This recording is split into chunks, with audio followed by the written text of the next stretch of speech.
Hello दोस्तों, आइए हम लोग आज इसके दूसरे पार्ट की शुरुआत करने जा रहे हैं। बोरबरी का दूसरा नियम क्या है? किसी भी तत्व के बाह्य कोश में 8 इलेक्ट्रॉन से अधिक नहीं हो सकता है। इसका क्या मतलब है? जैसे हमारे पास हाइड्रोजन एलिमेंट है, हाइड्रोजन का परमाणु क्रमांक 1 होता है। जब हम लोग बांटेंगे इसके इलेक्ट्रॉन को तो बाह्य कोश में 1 ही इलेक्ट्रॉन आएगा। दूसरा क्या है? हीलियम है, इसके पास 2 इलेक्ट्रॉन है। 2 इलेक्ट्रॉन को बांटना होगा। अभी हमने देखा 2n² के अनुसार पहले कोश में अधिकतम 2 इलेक्ट्रॉन आ सकते हैं, तो 2 भर दीजिए। लिथियम आ गया, 3 होता है, इसको बांटेंगे तो पहले कोश में अधिकतम इलेक्ट्रॉनों की संख्या 2 आ सकती है, इससे ज्यादा तो नहीं भर सकते हैं। अगले में भी 1 चला जाएगा। इसी प्रकार आप बढ़ते जाओगे, इसमें मैक्सिमम इलेक्ट्रॉनों की संख्या 8 भर सकते हैं दूसरे कोश में, 8 से ज्यादा नहीं होगा। तो इस नियम का क्या मतलब है? अगर कहीं पे मान लेते हैं कोई तत्व दिया रहे, उसमें इलेक्ट्रॉनों की संख्या कुछ मान लेते हैं, जैसे मान लेते हैं हम 11 हो जाए, 11 और भी ज्यादा मान लेते हैं, मान लेते हैं 20 हो जाए, 19 हो जाए पोटेशियम का। जैसे हमको पोटेशियम का इलेक्ट्रॉनिक विन्यास करना हो तो कैसे किया जाएगा? इसका परमाणु क्रमांक 19 होता है, इसमें प्रोटॉनों की संख्या 19 है और इलेक्ट्रॉनों की भी संख्या 19 है, क्योंकि ये उदासीन है। तो इसका जब हम लोग वितरण करेंगे बोरबरी के नियम से, पहले सेल में मैक्सिमम, पहले कोश में अधिकतम इलेक्ट्रॉन 2 आएंगे। दूसरे में कितना आएगा? तो यानी स्क्वायर के अनुसार दूसरे में मैक्सिमम 8 आता है, और बांटना कितना हमको? 19 बांटना है। तीसरे में कितना होता है? 18 होता है।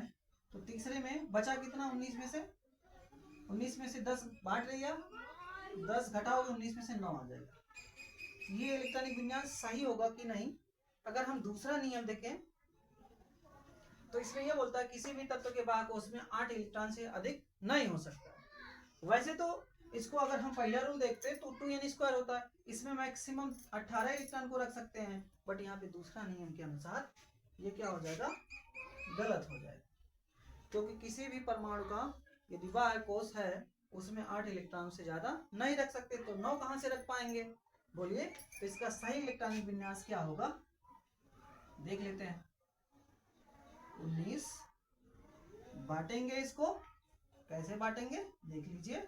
2 8 8, एक जो बच रहा है मैक्सिमम 8 तो हो सकते हैं, 8 से ज्यादा नहीं हो सकता। आउटर मोस्ट सेल होगा, मतलब बाह्य कोश जब होगा तो 8 से ज्यादा नहीं होगा। 9 बिल्कुल नहीं कर सकते हैं, 8 ज्यादा से ज्यादा, 8 से कम रख सकते हैं। तो इस एक को हम लोग इधर भेज देंगे। यही दूसरा नियम कहता है कि किसी भी तत्व के बाह्य कोश में 8 इलेक्ट्रॉन से अधिक नहीं हो सकता है। इसमें क्या किया गया था? 2 किया गया था, 8 किया गया है, फिर क्या बचा है बेटा? अगर 19 है, 10 हमने बांट दिया, तो कितना बांटना पड़ेगा? 19 में से 10 घटा दीजिए, 9। 9 को हमने यहाँ पे लिख दिया था। जो दूसरा नियम देखने पे ये क्या होता है? गलत होता है, और ये इलेक्ट्रॉनिक विन्यास सही होता है। और भी हम लोग करके देख लेते हैं। कैल्शियम का है 20 है, कैल्शियम का कितना आता है? परमाणु क्रमांक 20 होता है, एटॉमिक नंबर 20 होता है कैल्शियम का। इसे हम लोग इलेक्ट्रॉनिक विन्यास करते हैं। इलेक्ट्रॉनों का वितरण हो रहा, प्रोटॉनों का नहीं। ये जो है इलेक्ट्रॉनिक विन्यास है, इलेक्ट्रॉनों का वितरण है, प्रोटॉन का हम वितरण कर ही नहीं सकते, इलेक्ट्रॉनों का वितरण करते हैं। 2 8, यहाँ पे कितना? अगर पहला रूल को याद रखा जाए तो कितना लिख सकते हैं? डायरेक्ट हम 10 लिख सकते हैं।